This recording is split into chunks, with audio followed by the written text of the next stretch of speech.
What? Keep your short sleeves and your shorts out Oh, it's on my- again this week, then we'll switch over, so. To sweaters and leggings and heavy coats and scarves and gloves and all that sort of thing. So anyway, okay, if you were not here last night, you missed a lot of fun.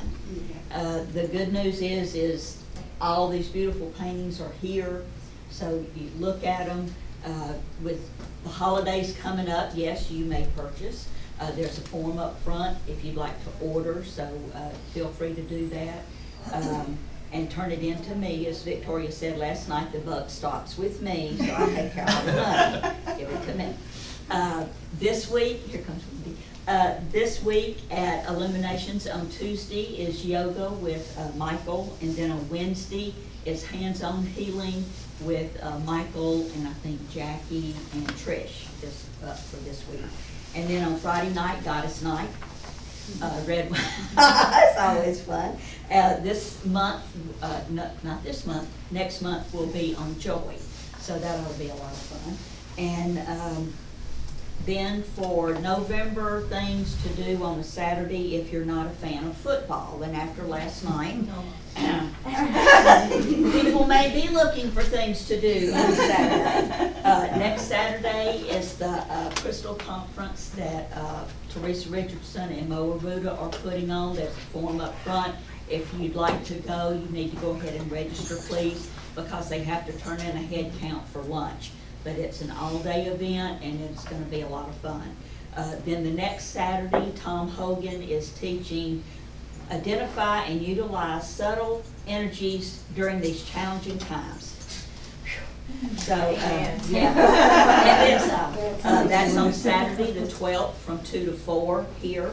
And then the following Saturday is Jackie will be teaching Empathic Empowerment. So there's a flyer up front for that also. So a lot of things going on, and as we get into the holidays, be here when you can, because we know there's lots of things going on. So at this time, I'll ask if there are any prayer requests. George. Me. And Beverly. The people in Italy.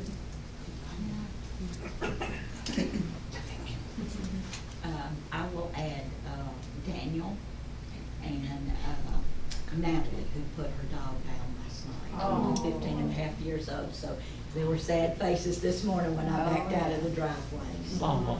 Oh. Anybody else?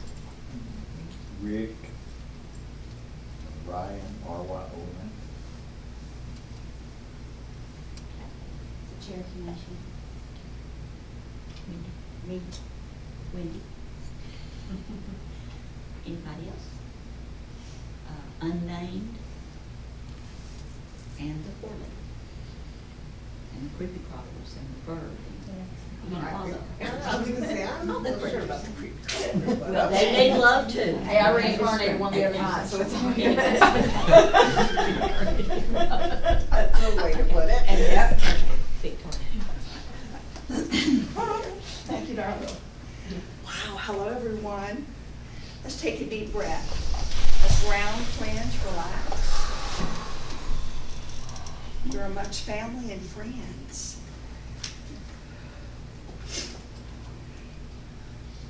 Beloved angels, we send you out before us to clear the way for every person that is on this sheet and all the unnamed.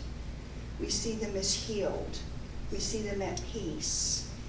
We see them knowing that they are standing in their power and knowing how wonderful and awesome they truly are.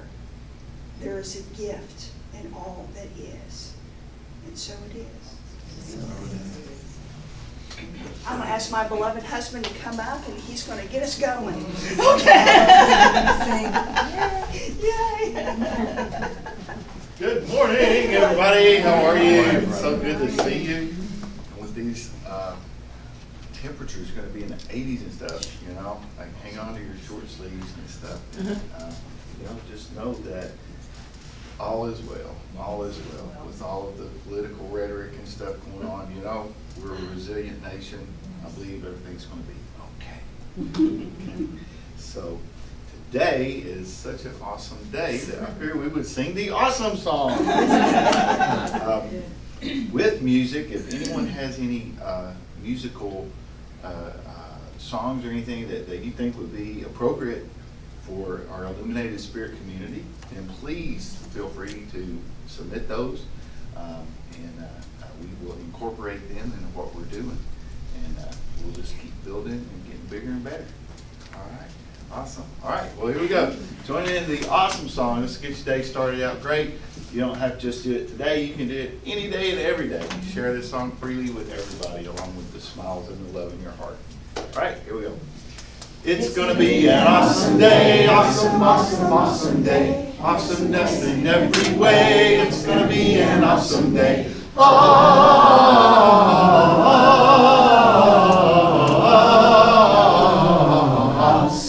day.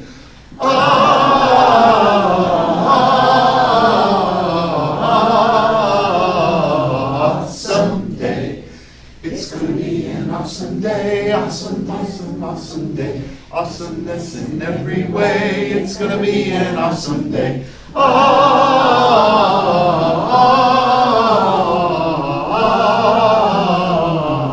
Awesome day.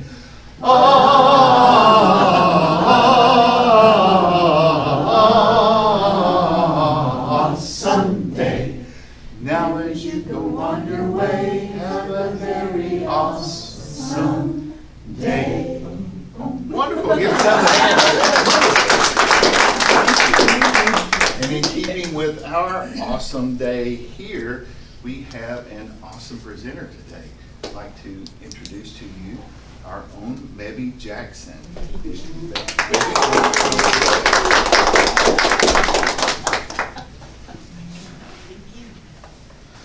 Hi, my name is Mebby Jackson, and I'm a yoga teacher and a heart math counselor in Knoxville, and I've been sort of in this community around and about for a few years, and I've enjoyed meeting Victoria and Randy and getting to know the people here, and I feel very blessed to be asked to be one of your speakers.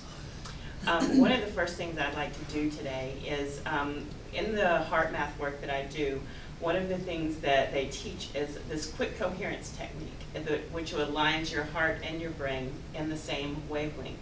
So I thought this morning I'd put everybody in a little quick coherence. You can do this with your eyes open or closed. Sometimes when you first learn it, it's easier to do with your eyes closed. But this is a technique that you can take with you and use whenever, when you're in traffic, when you're on the phone with Comcast, whenever that you need a little bit of extra calm in your life, because it does shift the physiological responses of stress in your body to not stress. So I invite everyone to get comfortable in their seat, lengthen your spine a little bit so that you're not slouched in any way, and just begin to find your breath. Notice first how your breath is this morning.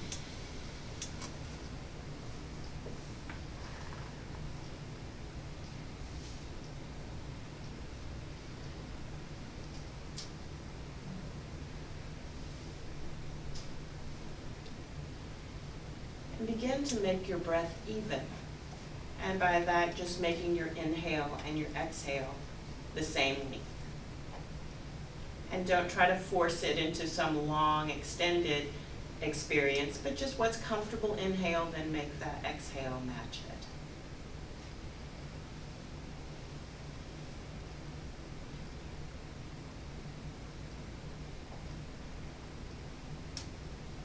And as you find that even breath, begin to feel that breath maybe emanating from your heart center.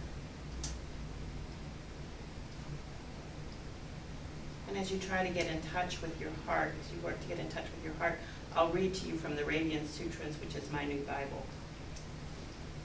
Radiant One, please listen to me.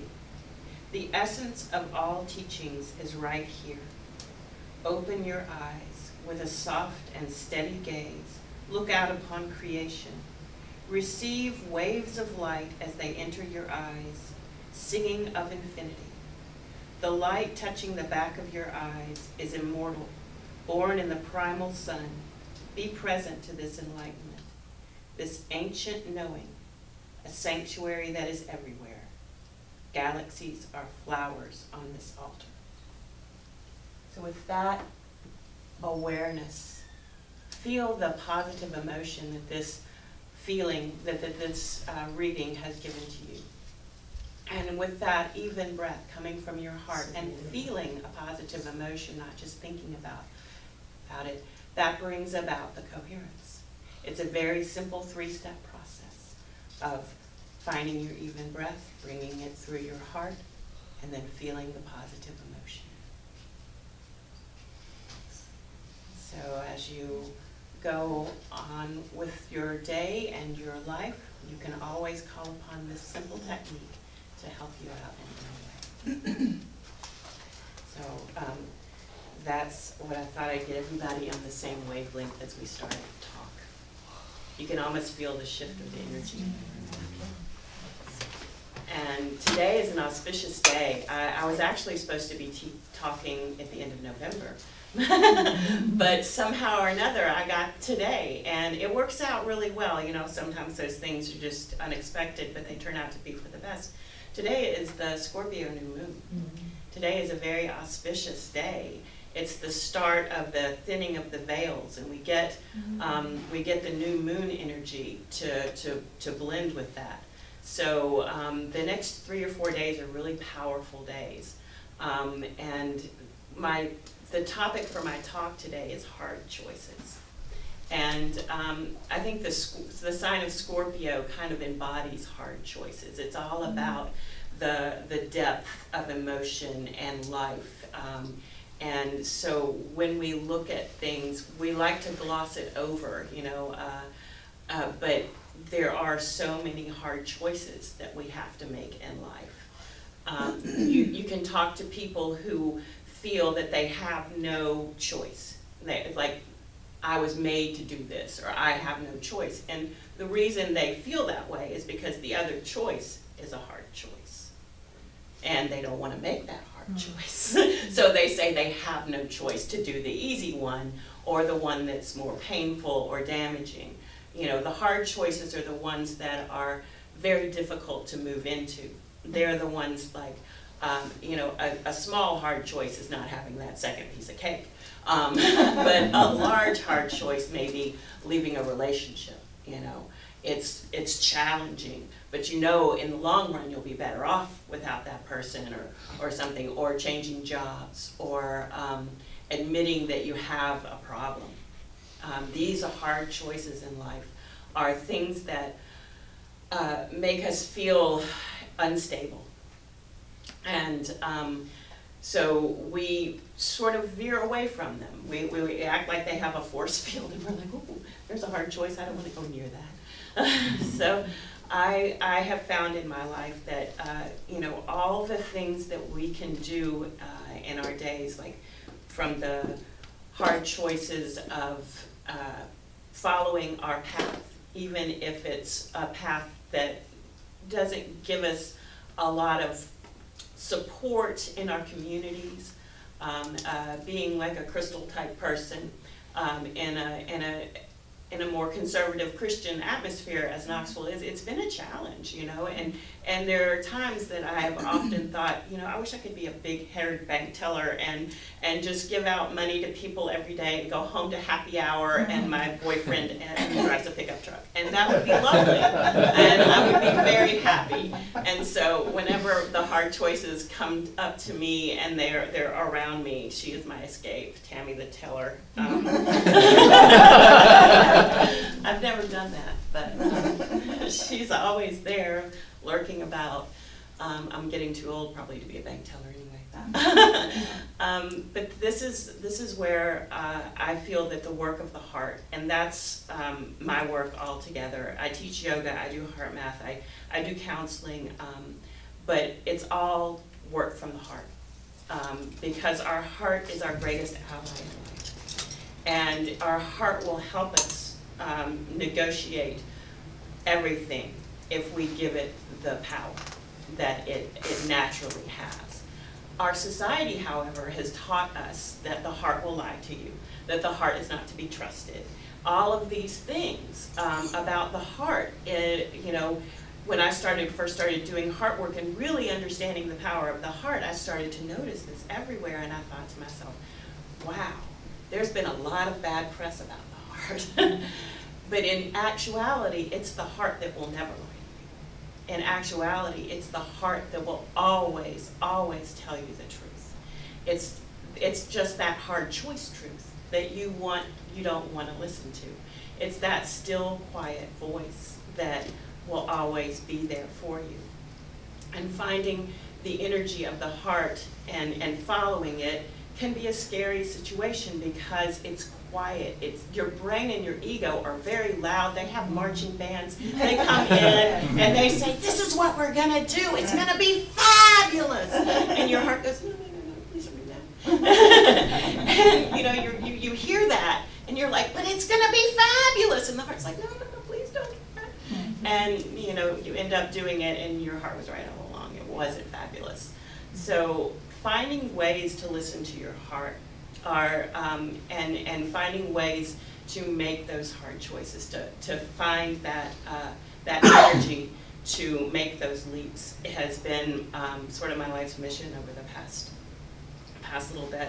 And I always look for allies to my heart. Crystals, rose quartz is an awesome ally for the heart. And I found this book recently, The Radiance Sutras, which makes my heart so happy. Every time I open it up and read from it, I just think, oh my gosh, if I could live my life like this book tells me to live my life, I would be just dancing on air. So I'm going to be reading some of this today as I talk to you. But because the feelings that come about when you're in your heart are very positive emotions. They are love and gratitude and compassion and joy. Joy is the set point of our hearts. And when we can find that joy and feel it within us and then look at the hard choice we have to make, it makes it not so hard anymore. Because that joy expands our horizons and we can see past the puddles that we have to walk through to see the gardens that lie beyond. So finding that joy in your heart will benefit you on many levels. And the mind likes to play tricks on us a lot. The mind likes to say, I'm really your heart. It likes to dress up in red clothes and dance around and say, I'm beating. I'm really your heart. But it's not. And the more you get into the play of the energy of the heart, you really get to feel that difference between the egoic trickster, the coyote in your brain, and the true heart. So one of the things that is movement. Movement is really wonderful. And being able to find a way to express yourself physically allows your heart to do its job. It likes to work hard. It likes to keep you going. And so when you find ways to do movement, that brings the energy of your heart in stronger into your life. So starting your day with just a little qigong, some tai chi, a little yoga. Some people are really into a good morning run, but anything that you can do that can engage your heart and allow your heart to feel support and feel acknowledged will help get into that energy of the heart. And then after movement comes stillness. Stillness. The heart is one of the stillest places in there's like a tiny little sacred part of your heart. It's this little part that doctors have even looked at. There's a part of your heart that if they touch, with just the slightest little touch, it will stop the electrical impulse of the heart and stop the heart. So there is that still point within your heart that is the start of everything. We all came, when we first were formed in the womb, when the sperm met the egg, the first clump of cells turned into your heart. And your whole body came out of your heart. So that first clump of cells coming into your heart, the first thing that comes out of that is your tongue. And your tongue is still intrinsically and physiologically attached to your heart. There is a tendon and a sheath of connective tissue called the mediastatum. I think, don't quote me because it's a long word and it's medical. And it goes all the way from the back, the root of your tongue, and wraps around. It's the connective tissue that wraps around your heart. And so when people do autopsies, when they pull the heart out, it's attached to the tongue. So when we speak, we're always speaking from the heart.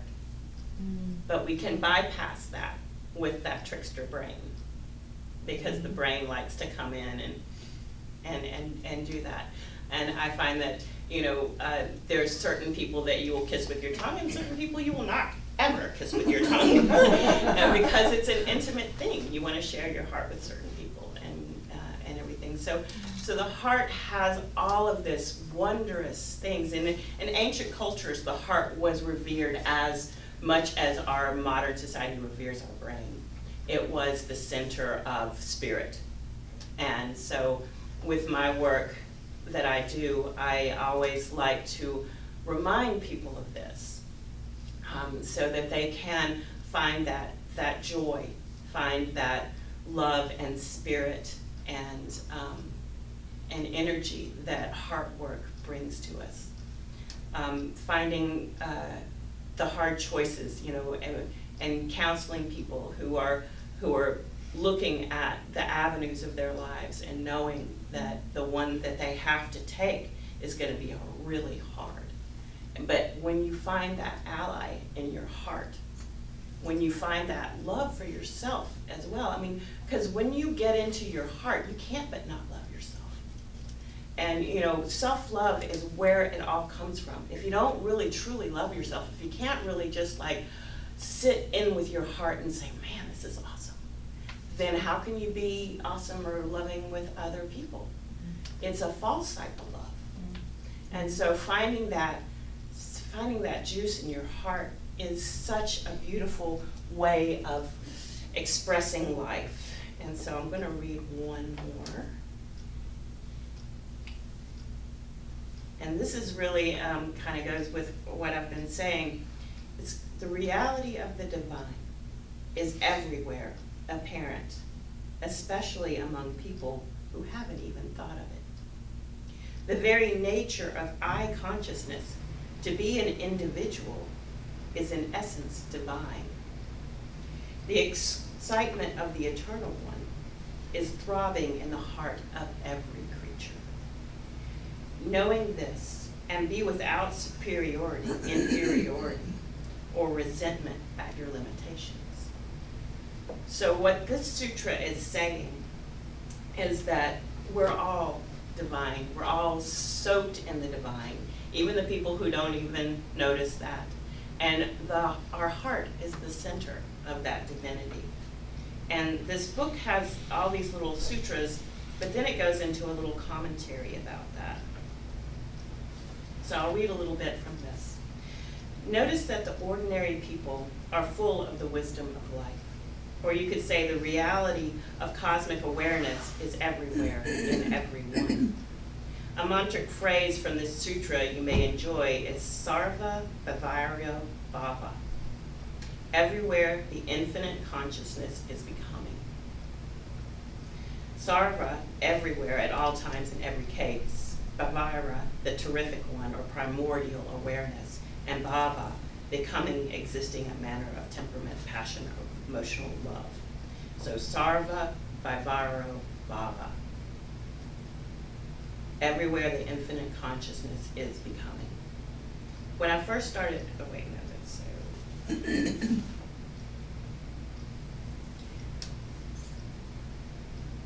so I think that's about all of that one. That the rest is just commentary. Sometimes you just talk about things that don't really matter for our talk today. But so the Radiant Sutras is a book that always, whenever I read it, I feel very, very juiced in my heart. doing yoga always helps me, and I've been taught by many great teachers, and one of my teachers is named Karuna Erickson, and she's worked with Andrew Harvey, who's done a lot of Rumi scholarship. And so I've worked with Andrew as well. I went to Africa with him just this past spring and got to hang out with some amazing white lions. And when I saw these white lions, they brought about an energy in my heart that I didn't even know I had. The first time I saw this one white lion, this lioness actually, and her name is Zyra. And we were parked in the Jeep. We were trying to find them. They have radio collars, and these people who have this sanctuary have thousands of acres. So, you know, you can't just like drive in and say, well, I think they'll be over here by this watering hole. There's thousands of acres, so that they have this little radio receiver, and so they get out of the truck and they're like this, and they're like, okay, I think we go that way, and we drive that way for a while. So it was a long, involved process to actually see this lion. And once we parked the Jeep, and we were like in the back open air Jeep, and they were walking around us like that in their natural habitat, and she came walking from behind us and then around the Jeep. And as my eyes met hers, there was like this strange connection. It was very heartfelt connection. It was like, you know how you hear that we're all one and we're all creatures of this earth, and it's a lovely sentiment, but you never really feel it. When I looked into her eyes, I felt like everything is one. It was really powerful. I've never had an experience like that in my life. And so it was just seeing nature in its raw beauty. And she has known these people who own the sanctuary since she was born. So she's not afraid of them, but she's also not treated poorly. I mean, she's got thousands of acres to roam and wildebeest to kill, and you know, she's living a lion life. So feeling her power, you know, and she was bigger than I thought she would be. You always think of the big manes of the male lions, you know, being so wonderful and everything, and they are. But the power that you see in the arms, in the shoulders of the lioness, that you don't get to really see because the male mane covers it, and the women are stronger. They're the hunters, so they go out and do all this. So that they have a little bit more power. The male lion has the majesty. But the female lion has this sort of raw power that I didn't even know, I didn't expect to see. So finding things like this in our world that can help you, everything that you see around that can help you, you just like put it in your little treasure box. And it's always something, because not even, you know, with all the work that I do with my heart, I can find moments where I completely lose sight of everything and flail, and you know, I'll pull myself back in and I'll be like, whoa, well that wasn't fun. But it's one of those things that happen. You know, it's usually when you're faced with a hard choice. It's usually when you're faced with being nice to someone who's not being nice to you. That's one of my trip-ups, one of my tripwires in life, is when somebody's being nasty to me and unfair and unrelenting, I want to throw a fit. I want to be the 3-year-old in the store, lying on the floor, kicking their arms and screaming. But I have to make that hard choice to be nice, and that's like being on the phone with Comcast. But I'm not always nice, but I work. I mean, it's like it's pulling that energy in. So for this day, for this auspicious day, as we move from the beginning of fall to the end of fall, we're right in the middle, right between the equinox and the solstice. This is Samhain, this is Halloween, this is All Souls Day, All Saints Day, the Day of the Dead. All of these happen in the next few days. So it's a time of really great introspection, and right now astrologically as well, Mercury is conjunct the new moon. So that gives a quality of communication to what's going on right now. And I feel since it's the Scorpio new moon, this is a deep inner communication. This is talking within yourself and finding the courage and the strength that we need every day to move through and be better people and to feel all one and to look into the eyes of our fellow humans and love them and just truly feel it. I mean, this is the time to think back on the people who've come through your life and maybe passed into the next realm and remember them and remember the love that you had for them and the feelings that they brought into your life and honor their journey and you know, working towards being able to feel all of that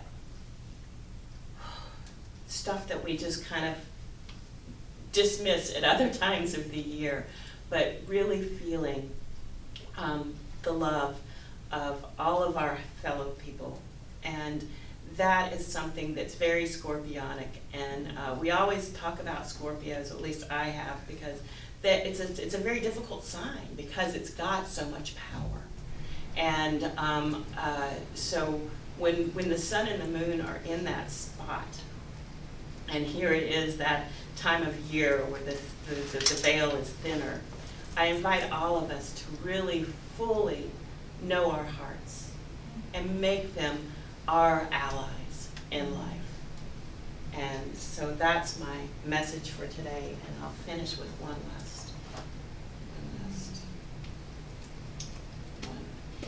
All around you, in every moment, the world is offering a feast for your senses. Songs are playing, tasty food is on the table, fragrances are in the air, colors fill the eyes with light. You who long for union, attend this banquet with loving focus. The outer and inner worlds open to each other. Oneness of vision, oneness of heart. Right here in the midst of all, mount that elation, ascend with it, become identical with the ecstatic essence embracing both worlds. So thank you very much. Thank you. Thank you. Thank you, Ms. Mary.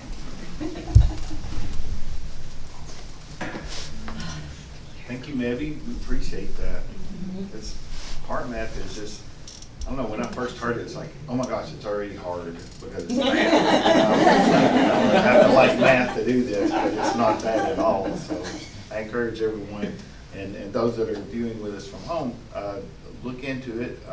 You can contact Mebby at Mebin8@mac.com. My website's down right now. Okay. You can contact her here at the store at illuminations.com, and we will put you in contact with her for a session if you choose. And we have our lovely Marlene, who is going to play this beautiful, beautiful bowl. So I want you to take this time and just relax and receive. What do you got, Marlene? Is it what I think it is? Actually, it's the third eye roll for some reason. And she's talking all about the heart, and I said, I didn't ring the heart bowl. But spirit is never wrong. Okay, so maybe we need to open up our third eyes, because our hearts are already open from her talk. So now let's open the third eye.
Wow.